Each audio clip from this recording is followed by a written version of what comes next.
a $4,200 per month client, then a couple other clients for like $600 per month each, and about 80 days of working together. So about $5,400 per month added, and that's not counting like some of the cleanups that he's gotten. So here's Bryce Tubbs.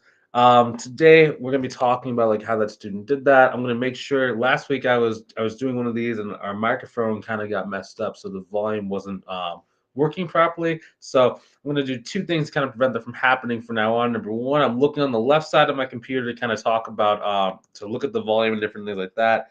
On the right side, I'm looking at the different comments. So sometimes when I do these videos, I don't look at the comments inside the comment section because it can kind of be a little bit distracting when I have like a train of thought. But I'm going to do my best to do that. So also, if you can help me out, right? So if you can comment down below, so a couple of different codes I'm going to tell you in a minute. The reason why I'm asking for you to like comment these codes is because it allows the video to be seen by more and more people. Social media, like when you start doing a lot on social media, it's you start noticing that a lot of times the people who are like either in your Facebook group or who are on your Facebook profile don't see your videos because social media thrives on engagement. So if you can help me show this to more people, since I'm not charging you for this video, that would be great. So if you're watching this thing live, type in hashtag team live. So I know it's here. I'll be able to like make this more interactive and I'll respond to the comment section a little bit more. If you're watching this on the replay, maybe you watch this like at our YouTube channel or our LinkedIn profile, write down hashtag team replay. I'm actually going to send you a free gift if you do that. So attacking this thing. Also, one before we go into that, hey Carmen, I see Carmen is here watching. Yeah, I know you were here last week and the volume was off, so this week we're gonna have the volume be on full blast. Also, if you want some help growing your business, maybe you've been like trying to grow for a little while, but it's just not quite growing the way that you want, right? You see the results we're getting these students, you see that's a lot faster than probably at the speed you're moving right now. You just want to be able to go and get to where you want to be as fast as possible. Go ahead and click the link inside the description to book a call with myself, see if we can help you inside of our program. So without any further ado, how did the student do it? So first things first, we're going to talk about value. So a lot of people like, they can get clients for like, 400, $500 per month, but when you start trying to go and get clients above $2,000 per month, that's where a lot of people struggle. Now, in this particular case, the student had a business owner that basically signed up with them for like a cleanup. I think the cleanup, the guy paid him like $4,000 for the cleanup, and it's for one company. Now, the gentleman was also a serial investor, right? So he had two other companies. One company is a little bit bigger. The other company is like very, very small. It's like the newest, the third company that he had was like doing like 90,000 a year because he just got started. Now, in order for you to start getting clients who want to pay you higher and higher amounts of money, you need to be able to really start communicating your value. Now, when it comes to value, there's 50% of value is really about like how you feel about yourself. So a lot of accountants and bookkeepers struggle to charge the price points they want because they don't really understand how to evaluate the work they're doing, and they really don't have a good feel for understanding how they move their clients forward. Anytime that you're doing work with and for someone, you need to be thinking about like what is someone going to do with the work that I provide. So let's say that you're going to be helping someone with like financial statements. Why does a business owner need financial statements? The reason why is they need to see like how is their business doing. I'll give you a good example. So let's say it's an e-commerce business. If you're dealing with an e-commerce business and they are selling items, maybe they're doing like $70 per item. Hi, Kimberly. I see Kimberly is here. If they're doing things for like $70 per item, in order for them to make $1 million, they need to sell. I'm going to do some quick math. I didn't have that math problem prepared. Divide by $70.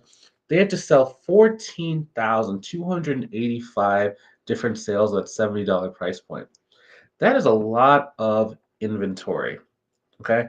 Not only inventory, but if they have multiple SKUs of those different types of items, they have to know when should they order inventory, how long is it going to sit inside of inventory.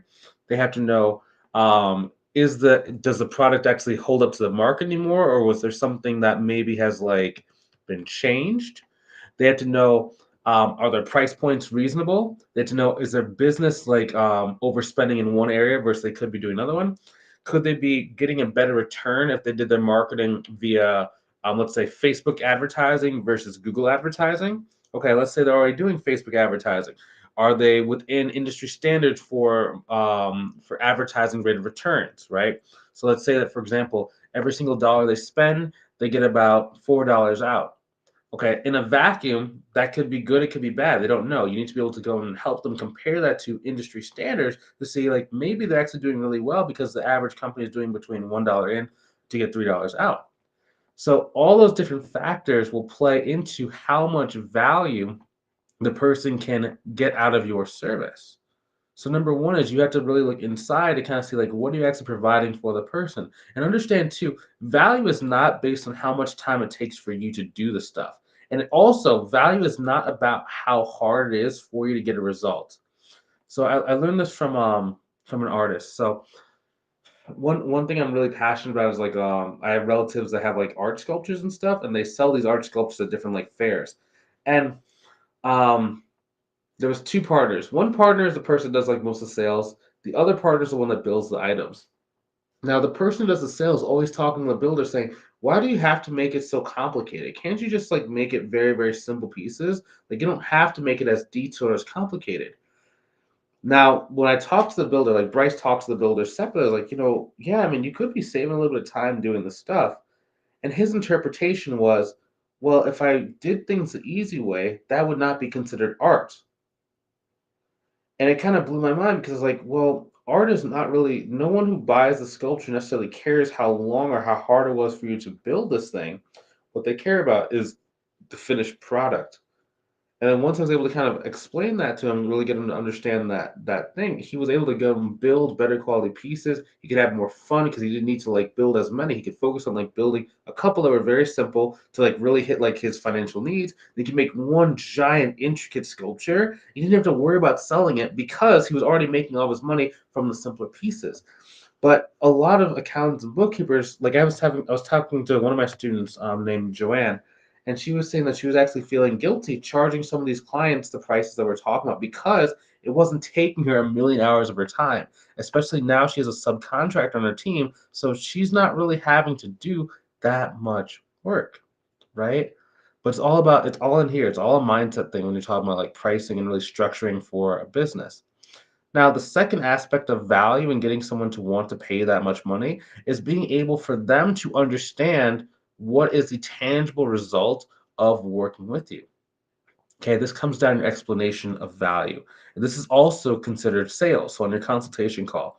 So there's two aspects and two main places where you need to be having this constant communication of value. Number one is your consultation call, explaining what is the tangible result? What are they going to get as a result of working with you? What are their long-term goals? Can they reach their long-term goals if they work with you? If not, like what is the cost? Like, is there something at stake? If they don't work with you, they don't get their accounting solved, they don't get their accounting figured out by someone who's actually good, what is the consequence of that happening? And then once they start working with you, you have to be able to consistently remind them. So that's giving reports, that's doing surveying your clients, that is having you can structure your weekly communication a couple different ways. You can do it via email, via text message, via phone calls. I prefer to do it phone calls, but some of our students will do things via email because they just want to have as little contact with people as possible. So it really kind of depends on what you want. But it's really letting them know exactly how you're helping them. So, for example, one of our students does a lot when it comes to inventory management. So he gives a report on how much from year to year he's actually helping them make with his inventory services, right? And he's constantly showing, okay, so you increased by $250,000. And what that does is it causes them to want to stick with him for longer because they realize, okay, I just made $250,000. I only got to pay this guy 25 grand a year. It's a no-brainer. It's a no-brainer because that's not just $250,000. It's $250,000 on top of what they're already making. That means he is 10xing whatever money they put into him is actually coming back to them tenfold. So it just makes sense. Like now the business owner starts seeing you as an investment rather than just seeing you as an expense. The problem what most people struggle with is that the business owner is seeing you as an expense. They're not seeing you as an asset. Now that can be a mixture of just maybe you're talking to business owners that just they're not really doing enough revenue or not sophisticated enough to understand why they need you, or it could be that maybe like the way we're explaining the value just is maybe you speak in terms of value that's too high level for the business owner to actually understand. It's just going above their heads, they're not really registering. So it could be they just don't know, or it could be that you're just too advanced and you're just speaking over their head. Okay. I'm not trying to point fingers at you. I don't know. I'm not talking to you specifically in this moment in time, but that's just what I've seen on average. Okay. So that's communication of value and that's communication of sales. Next is going to be marketing. Okay. How you do your marketing is going to dictate the type of clients you're going to get. Now, I like using platforms like LinkedIn. And if you're going to use more of a passive platform, like we'll say ProAdvisor, there's two different ways you can do it. Now, for both ways, at its core, you need to learn how to speak to the problems that your ideal client's going to have. So, for example, if you're going back to that student who does the inventory stuff, all of his posts are around how he helps people save on their costs in inventory, how he helps people basically reduce the time that their items are in inventory, and also he helps them know that they can start ordering the right amount of inventory every single time. Okay. Now that's what his profile is speaking to. Now those are very specific problems that an ideal client of his are going to have in order to know that when they see his profile, they go directly to him and they're willing to pay him money. Right? He had a lady pay him $7,000 just to set up his accounting. Now, to put that in perspective, a lot of people can only charge like $200 to get someone set up their QuickBooks because he wasn't just set up their QuickBooks. He was giving them a way to really like look into their numbers to make some accurate predictions. That's $7,000. He talked to her for 15 minutes. She said, okay, that makes sense. Gave him $7,000. Then he goes back to her, and now he's actually pitching $3,000 per month for accounting and CFO services. CFO services, we can talk about what that means like at a separate time. But it's really taking the bookkeeping, kind of taking it to that next level. So really kind of helping. Hey, Dana. Dana's saying, I'm dropping heat. Awesome. Good to see you, Dana. Thanks for commenting. But yeah, just making sure that they fully understand. Now, that's what the marketing's going to do. Next, you have to start getting traffic or having to get attention to those marketing centers. So I'm calling your LinkedIn profile a marketing center. I'm calling your ProAdvisor a marketing center. Now with ProAdvisor, you're going to have search engine optimization. So the reason why you had to like really take good care to write out a very, very, very clear, precise profile is because the platforms are going to try and get people who are looking for a service that matches yours to show up at the top of the search results. Now, if you're talking to problems that like people don't really care about or that like only small business owners have, right? Like I'm going to help you get set up with your QuickBooks. Yes, you will have some clients that are doing millions of dollars that might need that service, but oftentimes that's going to be more someone that's like maybe doing like 50 to $100,000 per year. They might only want to pay you like, 200 to like $500 per month, right? Which I mean, if you have your minimum price of $5 a month, if you just get a bunch of $500 per month clients, that's okay. I mean, you'll get to six figures that way. Like it'll take you 20 clients to do so. So I mean, that's why that's like my minimum price point because I don't want to take on like more than probably like 40, 50 people at a time, right? But to get to that first starter goal of six figures, you can do a $5 per month client. I'm just saying like I wouldn't go anything lower. And it's easier to hit those higher targets if you just have bigger price clients. Someone was asking me the other day, they're like, well, what's a realistic goal for my first year in accounting and bookkeeping? I'm like, well, that when most people say that, they're thinking in terms of revenue as like a number of clients. They might think they need like 100 clients to go reach XYZ dollars. And that is generally done by people who are kind of like beginners because they don't understand the power of pricing your services, right? So let's say, for example, if you got one client for $3,000 per month, that is the equivalent of getting six clients for $500 a month. I understand you know the math and understand that. But it only took one yes at that $3,000 per month versus getting six yeses for that $3,000 per month. Because every single time you get a yes, you have to get a certain amount of no's. So let's say if you're going to go after this one client for $3,000 per month, it might only take you two consultation calls. So one person might tell you no, the other person might tell you yes. That could take you a week to do to get two consultation calls. Versus if it's going to take you six clients at $500 per month, that might take you, let's say, six times two, 12 calls. That could take you 3, 4, 4, 5 weeks to do that. if you know what you're doing. If you don't know what you're doing, it takes you like 6 months to get one consultation call. I can take it 3 years. Okay, I'm just assuming that you're understanding marketing. If you don't know marketing, maybe you should invest in a mentor. It doesn't have to be my program. I would probably invest in marketing some way so you can move forward, right? But learn the marketing aspect because that's going to cause you to get better quality people. And then once you know how to price your services, you can hit your goal a lot faster. Now, it's okay to have small clients. There's nothing wrong with that. It's just my style of building a business. I like working with a fewer number of clients that are paying me more money, right? Because then if I have to replace them, I understand how many calls it takes. It doesn't take that many calls to go and get them on the phone. Okay.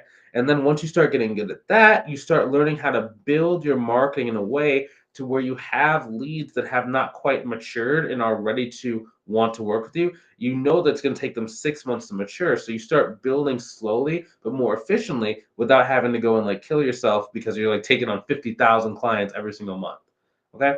Now, growing your business does not have to be hard. If you structure it correctly, if you know how to price your services, if you know what to say on the consultation call so people understand your value, if you know how to do your marketing in a way that not only does it attract the right quality people, but you make sure that you can identify who are the right clients to pay you the price points we need in order to be successful, you can go and reach your goals in a very, very short period of time.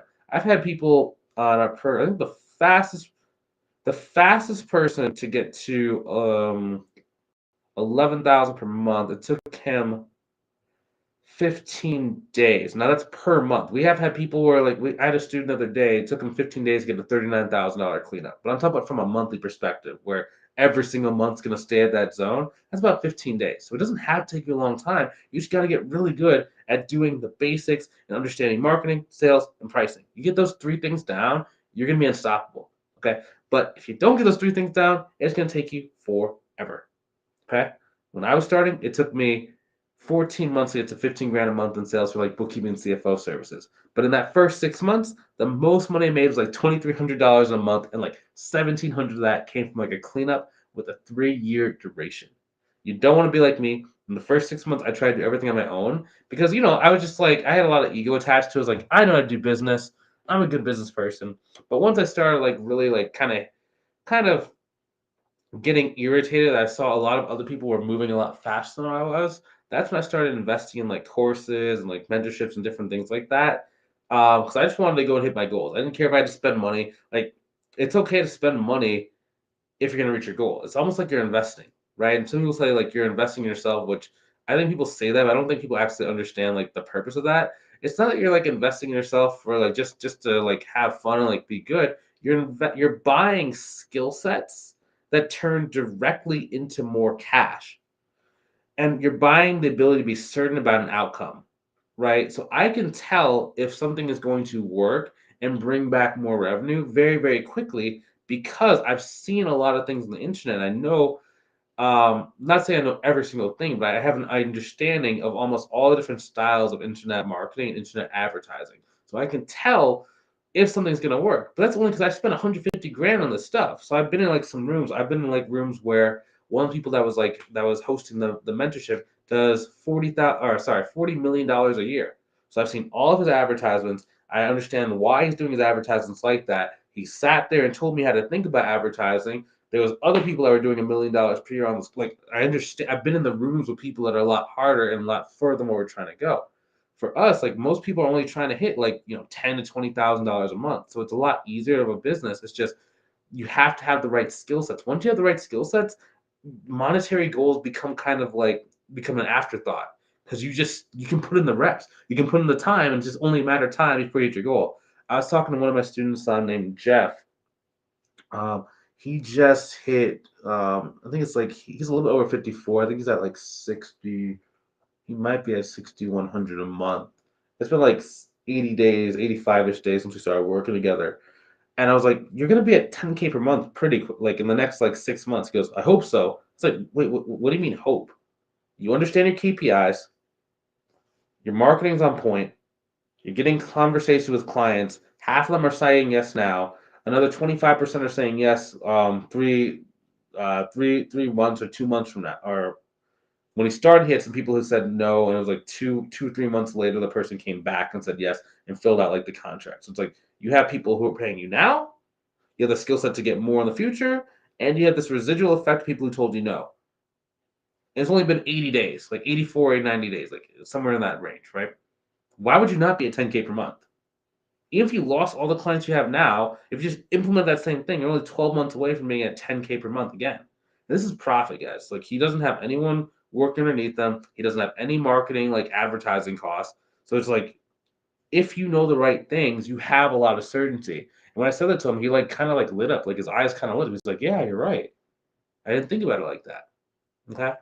So, and I kind of rest my case. I feel like I'm monologuing at this point, but I'm really passionate about people actually doing things that are needed to go and reach their goal. I speak to a lot of people on a daily basis, and also even side tangent. If you want help hitting your goals, if you want this certainty that our students have, if you want to be able to know that you have the inputs in order to get the outputs of success for your business, go ahead and click the link inside the description. Book a call with myself to see if I can help you inside of our program. Okay, I can't work with everybody. Again, we do work with a small number of people to make sure we're adding value, we're adding change to your life. Now, sorry, back to the story. I talk to a lot of people, and a lot of people say they want certain things in their life, but they don't do the activities or the actions it takes to actually go reach that. You're really only about 8 months away from having a six-figure business if you're doing things correctly. The problem is most people take 3, 4, 5 years to start that 8 month process. So, I mean, if you just put in the time now, sacrifice a little bit now, like I'm not saying sacrifice everything. You can still go on vacation, you still hang out with your family, you can still go out to dinner on the weekends if you want, but do a little bit every single day to kind of move your life forward. Don't be one of those people where it's like, in 2034, you're still at your job. You're talking about, oh, I wish I could have started a business. I went on a trip this weekend to Chicago, and a couple of the guys that I went with, like they have a pretty successful job, like in accounting. One's an engineer, and one of them's like, man, I can't wait to start that business. Like you've been saying that for 10 years. I didn't say it to him, but I was thinking, it's like you've been saying that for 10 years. Like when are you gonna like do something about it, man? But you know, some people in life we attack and we do. Some people we kind they kind of contemplate, right? So you really have a choice. Like, are you going to be a doer in your life? I know it's hard being a doer. I'm not saying it's easy. It's going to be hard, but it's worth it. Or you can just be a talker and just keep staying on the same train of life that you're on now. Like, it is okay to like have a job. Like, there's nothing wrong with having a job with taking a job. But if you feel like there's more to your life, there's something that's calling you and saying you could do more. Maybe you feel like you want to spend some more time with your children because you've maybe climbed the ladder in corporate, but you're kind of seeing the times flying really quickly, and you're like, man, I want to like enjoy the remaining time I have with my family. Start the business, attack it, go after it. Take 8 months, and you'll be able to spend as much time as you want with them. So if that's you, if you want to be one of the few that does what they say they want to do in their life, go ahead and click the link inside the description. I'll see you on the call. Okay? Hope you have a good rest of your day.